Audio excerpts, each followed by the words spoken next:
Validaciones y calificaciones, parte 2. Ahora vamos a ver lo que son las validaciones.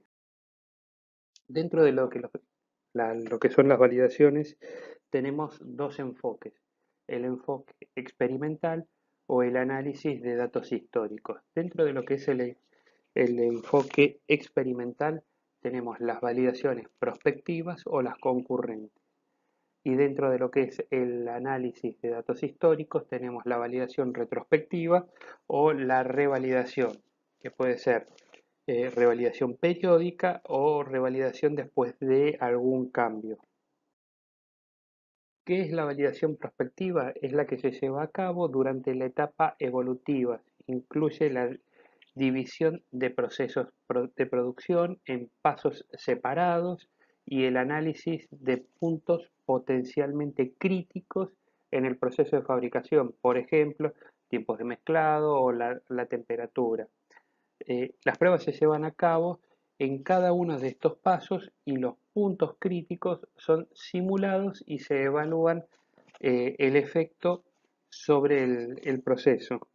Dicho de otra manera, es una estrategia de validación en la cual yo desafío cada uno de los puntos críticos del proceso en forma independiente. La validación concurrente, en cambio, es la validación se lleva a cabo durante el proceso normal.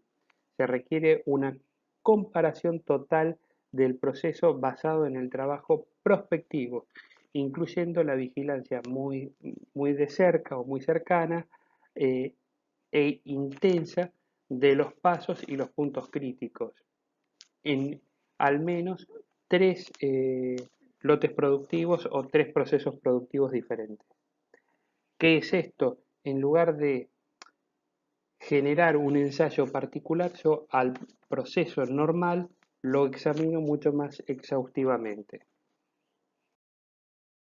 Las validaciones retrospectivas o las que son a partir de datos históricos hoy en día no son aceptadas, pero es un criterio válido para verificar cuál fue la tendencia o para generar datos para una validación futura. La validación retrospectiva es el análisis de los resultados acumulados de la producción pasada, lo cual junto todos esos datos los evalúo y en base a eso genero informes para adelante. La revalidación no es nada más y nada menos que realizar una nueva validación o una validación de los puntos que son críticos por cambios o porque se ha vencido, por lo cual tengo que verificar que todo se siga cumpliendo, que no haya habido modificaciones sin tener el control de cambio pertinente. ¿Por qué surge esto? Bueno, porque el criterio que hoy en día se mantiene es de un estado de validación constante. Lo valido, lo tengo monitoreado, lo revalido, lo sigo teniendo monitoreado y así sucesivamente de forma tal de que la validación siempre esté vigente. O sea, un producto solamente se puede producir o una técnica solamente se puede utilizar si se encuentra validada. Ahora vamos a hablar de la validación de técnicas analíticas propiamente dichas. Tenemos diferentes criterios. Para la ICH lo define como las técnicas de identificación, las técnicas de impureza, en donde veo un analito minoritario, y en esto tengo dos tipos, las que son tipo test límites o las que son cuantitativas. ¿Qué significa esto? Que yo puedo tener un test tipo pasa o no pasa, o puedo tener una técnica en donde cuantifico la cantidad de una impureza particular. Y por último tengo la valoración, o sea, la cuantificación del analito mayoritario. Para esto se generan diferentes criterios para la ICH. Noten que para la identificación solamente lo que yo necesito es que la técnica sea específica. Noten que todas las técnicas tienen que ser específicas. ¿Qué significa específica? Que lo que yo veo es indiscutible, veo eso y no otra cosa. Ahora, si voy a ver el analito mayoritario, no me importa el límite de detección y el límite de cuantificación, pues yo voy a estar trabajando al 100% de la escala. Sin embargo, si yo lo que voy a trabajar es con un test, la identificación de la cuantificación de una impureza, ya sea con un test límite o cuantitativa, es necesario que yo pueda ver, identificarla y que además de eso la pueda cuantificar. Si estoy viendo un test límite, lo que tengo que tener en cuenta es que sí o sí necesito ver límite de detección. Ahora, si es una cuantitativa, sí o sí lo que necesito es saber cuál es la mínima cantidad que puedo cuantificar, que es el límite de detección. Existen otros criterios. La USP es muy similar a lo que planteaba la ICH, a diferencia de la ICH, incorpora el criterio de robustez, que ya vamos a ver qué significa más adelante. Ahora veamos la exactitud. Para la farmacopea argentina es la proximidad entre el resultado obtenido y el valor real. La exactitud debe establecerse en todo el intervalo especificado para el método analítico. Dicho de otra manera, la exactitud no es nada más ni nada menos que la diferencia que hay entre el valor real y el valor obtenido. Podríamos de alguna manera asimilarlo como un error en la determinación. Debe evaluarse en al menos 9 determinaciones independientes en 3 niveles de concentración diferentes. Por ejemplo, si vamos a determinar la exactitud en un método de valoración de un analito mayoritario, esperamos que tenga 100% de concentración. Entonces establecemos 3 niveles. Por ejemplo, 50% de la dosis, 100% de la dosis y 150% de la dosis. Determinamos en forma independiente en esos 3 niveles de concentración al menos 9 repeticiones. Y vemos qué tan exacto es el método, qué tanto error tiene ese método. La AOAC establece un criterio de especificación dependiendo la cantidad de analito, genera una especificación requerida o estipulada. Por ejemplo, si hablamos del 100% de un analito, en el orden de los 100 miligramos, tenemos que tener un porcentaje de recuperación de 98 a 102%. Si tenemos en el orden de 1 miligramo, la especificación esperada es entre 97 y 103%. Ahora, si hablamos de las ppm, tenemos que recuperar como mínimo un 80%, entre un 80 y un 110%.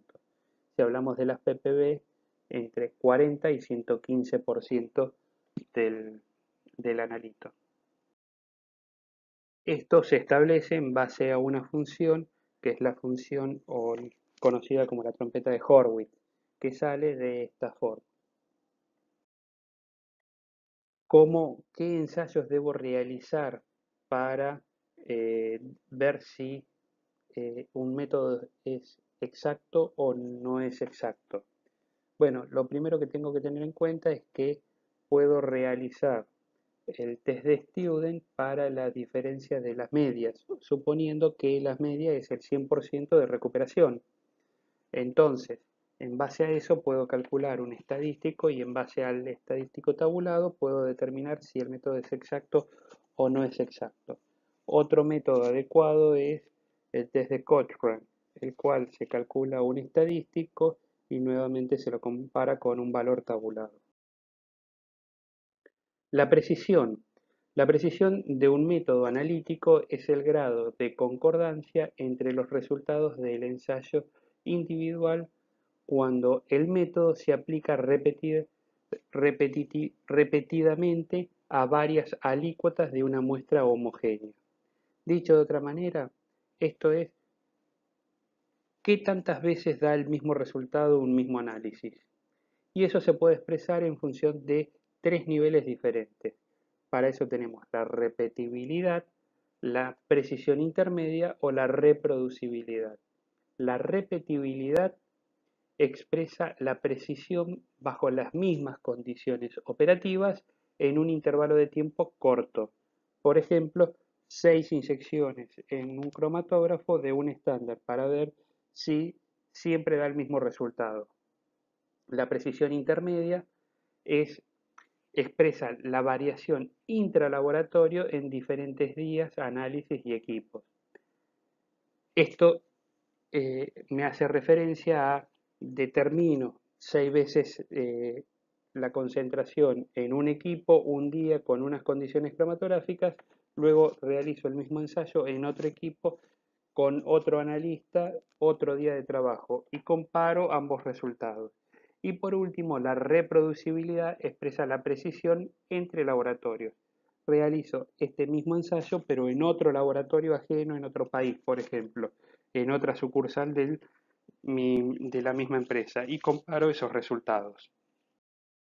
Nuevamente, la OAC establece un criterio de aceptación para la precisión, dependiendo el porcentaje de analítico que estemos viendo. Cuando estamos hablando en el orden de los 100 miligramos, tenemos que tener una precisión inferior al 1,3%, o sea, un error menor al 1,3%. Fíjense en cómo se modifica estas especificaciones hasta llegar, cuando hablamos en las ppb, de una precisión de un 30%. Tal como en la exactitud, se deben realizar diferentes test estadísticos para demostrar la repetibilidad, la precisión intermedia o la reproducibilidad. Uno de los ensayos recomendados para determinar si un ensayo es repetible es el test de Student, comparando el porcentaje que se tiene que obtener con la media de los resultados. Luego se compara esto con un estadístico tabulado. Para determinar la precisión intermedia, se puede utilizar el test de Student para comparación de medias. Esto es un test estadístico en donde en lugar de tener una variable fija, tengo dos variables, que son los dos promedios de las determinaciones. Sin embargo, para que este ensayo sea válido, este test de Student sea válido, tengo que ver la homoscedasticidad de las varianzas. Esto se realiza a través del test de Fisher, en donde comparo varianzas. Estos mismos criterios luego se pueden utilizar para ver la reproducibilidad, o sea, realizar los ensayos en laboratorios diferentes y comparar las medias de cada laboratorio. La especificidad. La especificidad es la capacidad de un método para evaluar inequívocamente al analito en presencia de los componentes que se pueden estar presentes, tales como impurezas, productos de degradación, componentes de la matriz, etc. En esta diapositiva ustedes pueden ver un pico en un cromatograma, en un HPLC, el cual se le fue modificando la concentración de un solvente en la fase móvil. En la medida que aumenta la concentración de un solvente, se logran separar dos sustancias que aparentemente al principio parecía una sola. Esto demuestra que el sistema original, el primero, no era específico. Dicho de otra manera, la especificidad es aquello que nos permite diferenciar inequívocamente una sustancia de otra. ¿Qué es lo que debo tener en cuenta para ver la especificidad? Bueno, el placebo, si me interfiere o no me interfiere. Cuando estoy analizando un medicamento, yo tengo una matriz medicamentosa en la cual tienen diferentes componentes. A eso se le llama placebo, todo el vehículo del activo. Tengo que ver si me diferencio las impurezas que tiene, las impurezas conocidas que tiene una sustancia, así como los productos de degradación, eh, como las sustancias relacionadas o los extractables del envase. Saben ustedes que, por ejemplo, hay formas farmacéuticas en las cuales el envase puede ceder alguna sustancia. Esto pasa con eh, las cremas. Cuando las cremas se ponen en potes que no son adecuados, el plástico del pote puede ceder alguna sustancia hacia la crema. Entonces, mi técnica analítica me tiene que poder dejar ver cómo se suele determinar si un método es específico o no es específico. Bueno, acá les dejo un ejemplo de un HPLC, eh, en el cual comparo diferentes espectros UV y veo si hay diferencias o no hay diferencias. Esto se llama pureza de pico normalmente en un HPLC. ¿Qué es lo que hago? A diferentes tiempos mido todo el espectro UV, que tiene diferentes tiempos del pico. Voy mirando cómo son esos espectros. Y si hay diferencias en los espectros, quiere decir que hay más de una sustancia en un mismo pico. Esto normalmente se utilizan los HPLC con arreglo de diodos, los cuales pueden medir todas las longitudes de onda en todo momento. Al medir todas las longitudes de onda en todo momento, yo no necesito un pico, lo puedo cortar en muchísimos pedazos y puedo comparar cada uno de esos espectros. Cuando la comparación de todos esos da 100%, o sea, son todos iguales, quiere decir que el pico está puro. Cuando la comparación de todos esos picos no son iguales, quiere decir que ese pico no es puro. Una técnica de titulación, por definición, no es específica, porque, por ejemplo, el ácido clorhídrico puede titular a muchísimas bases, o el hidróxido de sodio puede titular a cualquier base que tenga abajo. El límite de detección y el límite de cuantificación. El límite de detección es la concentración más baja de analítico que puedo detectarse, pero no necesariamente cuantificarse en una muestra bajo las condiciones experimentales establecidas. Dicho de otra manera, es lo mínimo que puedo ver con una técnica analítica. El límite de cuantificación es la menor concentración de analito que puedo determinar con precisión y exactitud en una muestra bajo condiciones experimentales establecidas. Dicho de otra manera, es la menor cantidad de analito que yo puedo cuantificar con precisión y exactitud, que no necesariamente es el límite igual al límite de detección. Normalmente para una técnica instrumental se dice que el límite de detección es 3 veces la desviación estándar del ruido dividido la cantidad de determinaciones. Y el límite de cuantificación es 10 veces la desviación estándar del ruido dividido el número de determinaciones. Eh, digamos, básicamente eh, una determinación instrumental que depende de cada uno de los equipos. Linealidad y rango. La linealidad de un método analítico es la capacidad de producir resultados directamente proporcionales a la concentración del analito dentro de un intervalo determinado. El rango se define al intervalo de concentraciones de analito que puede ser determinada con precisión, exactitud y linealidad. En esta diapositiva pueden apreciar un gráfico típico de linealidad. En todos los ensayos deben incluir al valor 0. ¿Qué significa 0? Que a 0 absorbancia, a 0 concentración, el blanco tiene 0 absorbancia. O cuando inyectamos un blanco en un cromatógrafo, en un HPLC, tenemos 0 respuesta. ¿Esto por qué debe incluirse al valor 0? Porque nosotros calibramos el equipo en 0 siempre contra un blanco. Por eso es parte de la curva o de la recta que se genera en el gráfico de linealidad.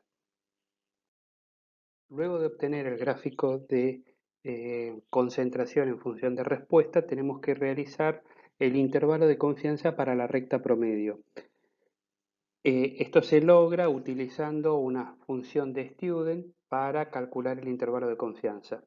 Y luego de tener el intervalo de confianza tenemos que analizar si el intervalo de confianza para la ordenada de origen incluye el cero, la cual necesariamente tiene que estar incluido porque esto indica que el cero es parte de la recta, lo cual, o el cero puede ser parte de la recta, lo cual indica que para cero concentración puede haber cero respuesta o cero absorbancia, cero área. Y tenemos que analizar el intervalo de confianza para la pendiente, la cual no tiene que incluir el cero. ¿Por qué? Porque si existiera la posibilidad de que la pendiente de la recta promedio incluya el cero, o puede ser que tome valor cero. Si toma valor cero, quiere decir que para diferentes concentraciones tenemos la misma respuesta. Dicho de otra manera, sería una curva de calibración o una recta que es plana, totalmente horizontal para las diferentes concentraciones, la misma respuesta. Y esto no puede ser posible, no es aceptable. Básicamente, lo que estábamos viendo anteriormente puede representarse con estos ejemplos, en donde tengo diferentes rectas, diferentes puntos que podrían formar la recta de calibración de la linealidad de cualquiera de métodos. ¿Qué cosas debemos calcular? Bueno, lo primero que hay que calcular es la ecuación de la recta estimada, donde tengo un valor estimado de la pendiente y de la ordenada de origen con una respuesta estimada para determinada concentración. Y para eso tengo que calcular la pendiente, la ordenada de origen, el coeficiente de regresión R cuadrado y el R ajustado. Tengo que graficar la señal versus la concentración, es el gráfico de error en función del área estimada, calcular el intervalo de confianza para la pendiente y la ordenada de origen, como expliqué hace un momento. Es posible que se puede realizar el test de ANOVA para beta, el test de Student para alfa, o sea, para beta es la pendiente y alfa es la ordenada de origen, estimadas. Verificar la homocedasticidad, el test de linealidad para la regresión y eh, el test de coeficiente de significación del coeficiente de regresión. Estas son las fórmulas que se utilizan para calcular todos estos parámetros que realmente no es necesario realizar absolutamente todos. Sí hay que tener criterio para seleccionar uno u otro ensayo.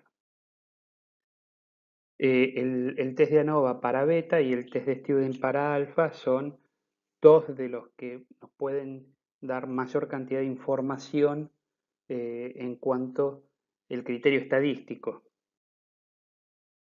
Y el test de linealidad de la regresión es también un buen ensayo. Sin embargo, son de los tres ensayos son los más trabajosos de realizar por la cantidad de cálculos que hay que realizar.